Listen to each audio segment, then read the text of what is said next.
Assalamualaikum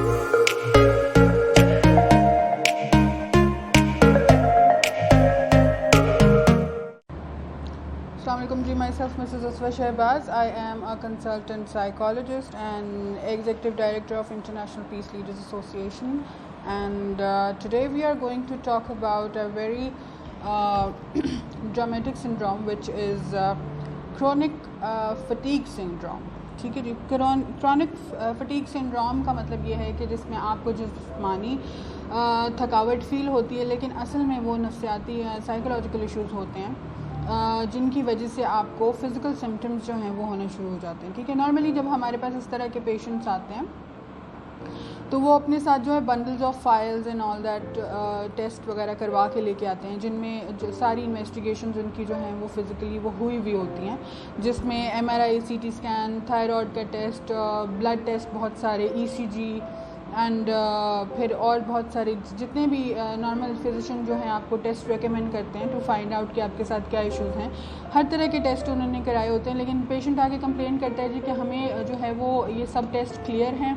इनमें किसी तरह की कोई प्रॉब्लम नहीं है, लेकिन फिर भी जो है आई डोंट फील वेल, या मेरा रूटीन में जो है वो वापस आना जो है वो इम्पॉसिबल होता जा रहा है, या इस तरह के इश्यूज़ जो हैं वो क्रोनिक फटीग सिंड्रोम के जो नॉर्मली सिम्टम्स होते हैं, बहुत सारे सिम्टम्स हैं, बेसिकली एक नहीं है। जैसे सर में दर्द होना, कानों में से कानों के इस एरिया में से बहुत ज़्यादा ऐसे लगना जैसे भाप निकल रही है, हॉट जो जैसे एयर होती है इस तरह की फीलिंग आना, या बहुत सारी आवाज़ों का आना, उसमें आपको बर्पिंग की कंप्लेन होती है, जैसे खट्टे डकार की कंप्लेन बहुत ज़्यादा होना है, क्रॉनिक बर्पिंग होती है ये जी। रिंकल्स ऑन फेस पे रिंकल्स आना शुरू हो जाना, फिर आंखों के इस एरिया में the middle part of the eye इसमें पेन होना, या ठीक से दिखना नहीं, या आपका फोकस जो है चीज़ों पे ठीक ना होना, ये प्रॉब्लम्स आ जाते हैं। या फिर शोल्डर्स के इन एरियाज़ में, या बैक के अपर बैक या लोअर बैक में पेन होना, ये चीज़ें आ जाती हैं। हल्का फुल्का बुखार रहना, नकल्स या ये जो हाथों के जॉइंट्स होते हैं इनमें पेन होना, आपके रिस्ट में पेन होना, पूरी बॉडी हेड टू टो जो है वो जितने में आपके जॉइंट्स हैं उनमें पेन फील होना, इस तरह के सिम्टम्स होते हैं। पेशेंट एक्चुअली बहुत ज़्यादा परेशान होता है क्योंकि उसको लगता है कि ये फ़िज़िकल सिम्टम्स हैं। ये चीज़ें जो हैं वो क्रॉनिक फटीग सिंड्रोम में जो हैं वो बहुत कॉमन होती हैं, मतलब ये उसके कॉमन सिम्टम्स होते हैं। ठीक है, इसीलिए पेशेंट जो है नॉर्मल जनरल फिजिशियन के पास जाते हैं, डॉक्टर्स के पास जाते हैं, और वो देखें आप जिस भी डॉक्टर के पास जाएंगे वो आपको डिफरेंट अपनी क्योंकि हर डॉक्टर का ट्रीट करने का और हर डॉक्टर का जो क्राइटेरिया है वो डिफरेंट होता है, तो हर डॉक्टर जो है आपको अपने अकॉर्डिंगली जो है वो मेडिसिन रेकमेंड करते हैं। ठीक है, लेकिन इस जो भी ये डिसऑर्डर है, ये जो भी प्रॉब्लम है, इसका ट्रीटमेंट जो है वो जनरल फिजिशियन या डॉक्टर्स नहीं कर सकते, क्योंकि ये साइकियाट्रिक डिसऑर्डर है, ये साइकोलॉजिकल डिसऑर्डर है, जिसका ओरिजिन ये है कि अगर तो आपको पास्ट में कोई साइकोलॉजिकल इलनेस रही होती है, या आप बहुत ज़्यादा स्ट्रेस लेते हैं, या आपकी मैरिज जो है वो सक्सेसफुल नहीं है, या आप जॉब से अपनी सेटिस्फेक्शन नहीं है, आपकी जॉब सेटिस्फेक्शन नहीं है, या आप छोटी छोटी बातों का स्ट्रेस लेते हैं, आप नेगेटिव थिंकर हैं, या आप को चीज़ें जल्दी समझ में नहीं आती हैं, या आपको ये लगता है कि दुनिया के लोग जो है नॉर्मली आपकी फैमिली, आपके फ्रेंड्स जो हैं वो आपको अंडरस्टैंड नहीं करते, इस तरह के इश्यूज़ आ रहे हैं, कम्युनिकेशन इश्यूज़ आते हैं, जिसकी वजह से आप इंट्रोवर्ट हो जाते हैं बहुत ज़्यादा। तो ये इस तरह के इश्यूज़ हैं जिनकी वजह से ये आहिस्ता आहिस्ता जो है वो डेवलप होने शुरू हो जाते हैं, बॉडी में पेन होना, या ऑब्वियसली जब आपको स्ट्रेस होगा, परेशानी होगी, तो आपको हेडेक होगा, सीवियर हेडेक भी हो सकता है, आइज़ में दर्द भी होना, फिर आपका फोकस चला जाना, कंसंट्रेशन लेवल 0 हो जाना, ये बहुत कॉमन से सिंड्रोम्स होते हैं। हम बजाय इसके कि किसी अगर ये इस तरह के इश्यूज़ हो रहे हैं, हम क्योंकि इनको डेली मैटर्स समझते हैं और हम उन पर गौर नहीं करते, तो हम जो अगर हेडेक भी है, कोई और भी प्रॉब्लम है बॉडी में, कोई भी एक से, तो हम सबसे पहले जो है किसी फिजिशियन से रब्ता करते हैं, क्योंकि हम सिर्फ उन फिज़िकल सिम्टम्स को देख रहे होते हैं, उसका बैकग्राउंड क्या है, कब शुरू हुआ, कैसे शुरू हुआ, उसका ओरिजिन क्या है उस पेन का, या उस प्रॉब्लम का ओरिजिन क्या है, हम उस पर फोकस नहीं करते। ठीक है, तो अगर आपके साथ इस तरह के सिम्टम्स हो रहे हैं तो इसका मतलब है कि it might be chronic fatigue syndrome. Basically इसको हम जिस्मानी नफ्सियाती थकावट का अर्ज़ा कहते हैं, जिसमें आपको इस तरह की किसी भी चीज़ से सेटिस्फेक्शन नहीं फ़ील होती। इस तरह के लोग जो हैं उनमें जो इसके ड्रॉबैक्स होते हैं सिंड्रोम के, उसमें नींद का ना आना, एंग्जाइटी रहना हर वक्त, और फिर लगना आपको, फिर आपको पेशेंट को ये लगना शुरू हो जाता है कि मैं किसी काम का नहीं हूँ, या मेरे से कुछ होता नहीं है, मैं कुछ कर नहीं सकता, या मैं कुछ कर नहीं सकती, तो मुझे मर जाना चाहिए। इस तरह के नेगेटिव थॉट्स बहुत ज़्यादा आते हैं, ठीक है। तो इसमें अब जो ज़्यादा रेट होता है इसका, वो 30 to 40 ईयर्स की लेडीज़ में इसका रेट बहुत ज़्यादा होता है, क्योंकि ये आपकी एज का ऐसा हिस्सा होता है जहाँ पे आपको बिल्कुल लाइफलेस और हेल्पलेसनेस कई दफ़ा फ़ील होती है। इस एज की जो ख़वातीन होती हैं उनमें इस तरह के इश्यूज़ बहुत ज़्यादा होते हैं। ऑब्वियसली मेल्स में भी होते हैं,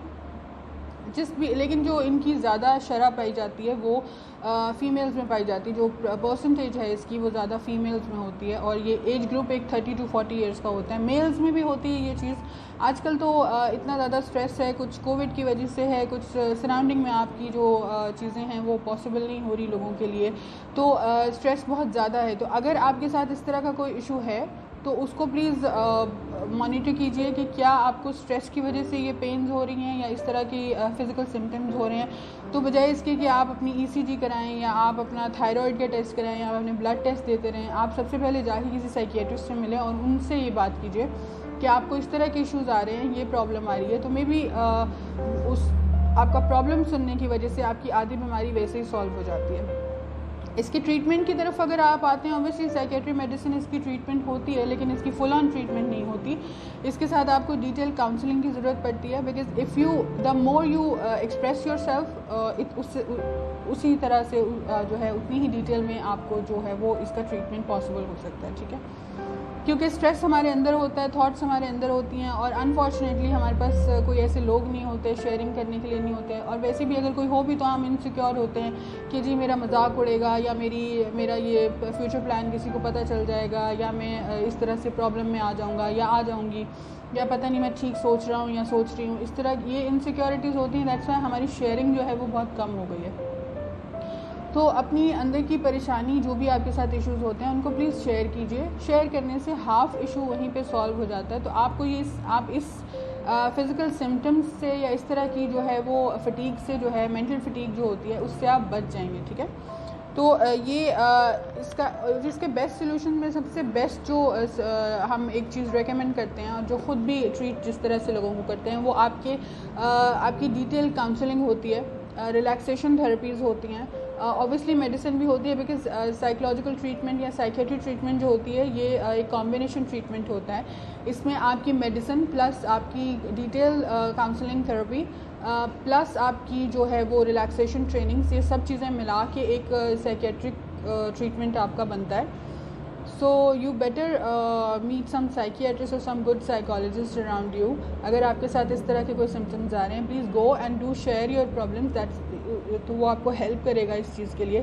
कि आपको इस तरह की बीमारियों और इस तरह के सिम्टम्स से जो है वो बचाया जा सके, ठीक है जी। Thank you very much for listening me for this session. अगर आपके पास कोई अपने क्वेश्चंस हैं, if you are suffering from chronic fatigue syndrome या कोई और तरह के सिम्टम्स हैं, if you want to ask something, उसके लिए एक आपको फोरम दिया गया है फेसबुक पे। आप वहाँ पे जो है अपने क्वेश्चंस पूछ सकते हैं, आपको असिस्ट किया जाएगा। लेकिन आप डायरेक्टली जो है व्हाट्सएप, बहुत सारे लोग व्हाट्सएप करते हैं और मिडनाइट में करते हैं, तो I am sorry I can not reply in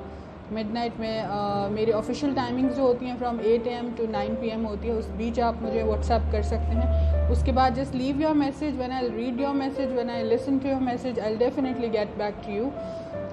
लेकिन बहुत सारे लोग जो हैं कभी दफ़ा बहुत ज़्यादा रूड हो जाते हैं, जी आपने रिप्लाई नहीं किया, ये नहीं किया, वो नहीं किया। तो एक ऑफिशियल टाइम होता है हर थेरेपिस्ट का, हर डॉक्टर का, हर प्रोफेशनल का,